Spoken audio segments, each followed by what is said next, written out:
سلام علیکم و رحمت الله و علیکم برکاته. السلام و همسایه بله بفرمایید برادر عزیز. برادر در باره هجرت صحبت میکردیم برای تاجیکستان.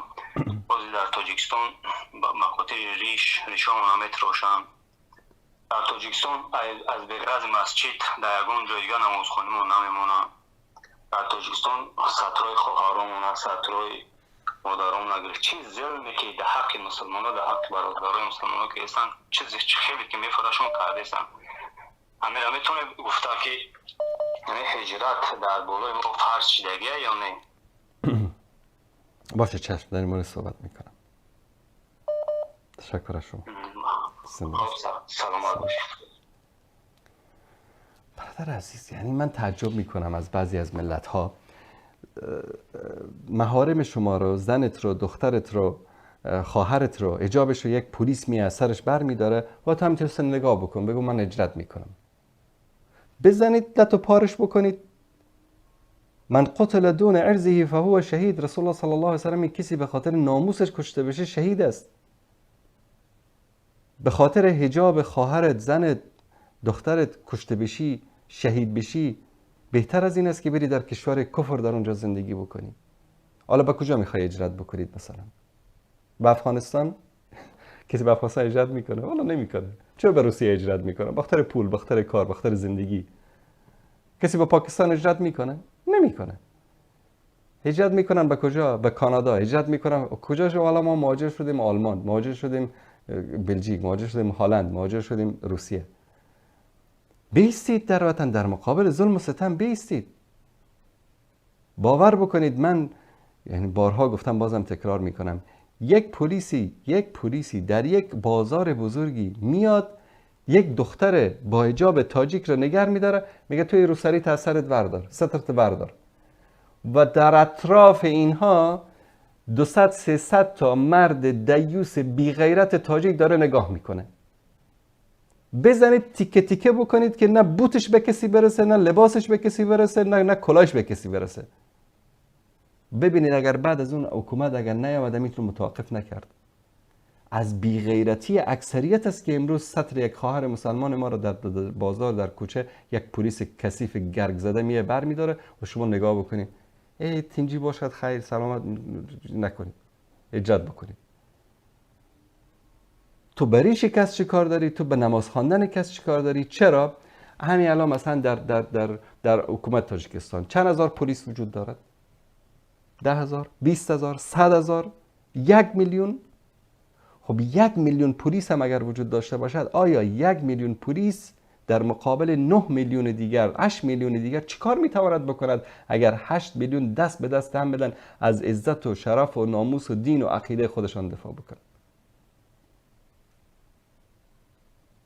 یک انسان، یک طاغوت بیاد در اونجا بشینه، هر چی که مغز گندیده خودش میگه سر مردم رو تطبیق بکنه. شب میخوابه صبح میخیزه والا بعد کرته اطلس بپوشید. تو رو چی؟ تو زن خودت هر طور دوست داری بپوشن، به زن مردم چی کار داری؟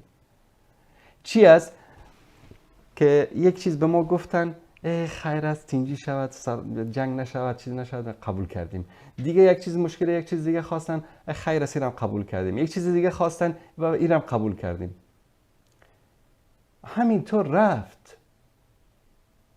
من در یکی از برنامه‌ها گفته بودم که روز اول یک مسئله رو قبول کردی، الان دیگه راه سرت باز شد، دیگه هر چیز سر شما میقبولانند. قبول نکنید. امی الان اگر مثلا در یکی از بازارهای شهر دوشنبه بگیم 1000 تا خواهر ما با حجاب براین، همینطور چند تا اینا رو میبرن؟ یکیشو میبره، 2 تا رو، 3 تا، 4 تا، 5 تا، 100 تا، 1000 تا که برآمد 1000 دیگه براید، 1000 دیگه براید، 1 میلیون زن با حجاب براید، همه رو میبرن؟ کجا میبرن همه رو؟ بعد یکی از دوستاشی میگفت والا میبرن زندان میکنن میکشن.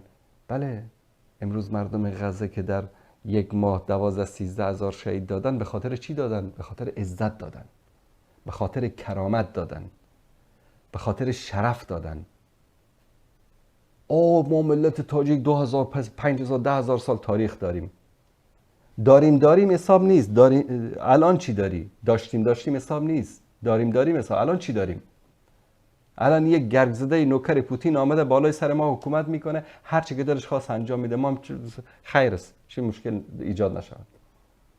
نه خیر، مسئله شرف من بود، مسئله عزت من بود، مسئله ناموس من بود. بذار که همه دنیا نابود بشه، همه دنیا فدای ناموس و عزت و شرف من، همه دنیا فدای دین من، عقیده من. ما اینطوری باید فکر بکنیم. یکی رو زنش گپ زدن چیزی نگفت، اون یکی رو دخترش گپ زدن چیزی نگفت، این یکی رو مادرش گپ زدن چیزی نگفت، الان دیگه شیر شدن، الان هر کاری که دلشان خواست انجام میدن و به این هم اکتفا نمی کنن. شما سکوت بکنید، بریش سکوت کردید، از مسجد منعتان کردن، از مسجد من کردید، از جماعت منعتان کردن، از جماعت من چیزی نگفتید، از مکتب دینی منعتان کردن، اونجا چیزی نگفتید، از قرآن خواندن منع کردن. من تعجب میکنم، یعنی باز اجرات بکنید کجا، بگم به شما بگم کجا اجرات بکنید، شما کجا میخواید برید مثلا. برای اینکه انسان یک عمر با عزت و با شرف زندگی بکند، قربانی لازم است، جهاد لازم است، فداکاری لازم است. یکی، 2 نفر، 10 نفر، 100 نفر، 1000 نفر باید قربانی شوند، باید جان بدن، باید مقاومت بکنن، باید صبر بکنن، باید زندان برن. چرا زندان نمیرن امروز؟ چرا از زندان میترسن؟ این عالم دامولا ساکت از زندان میترسه، اون عالم دامولا ساکت از زندان میترسه. همه ایشان را مثل الاغ داره استفاده میکنه.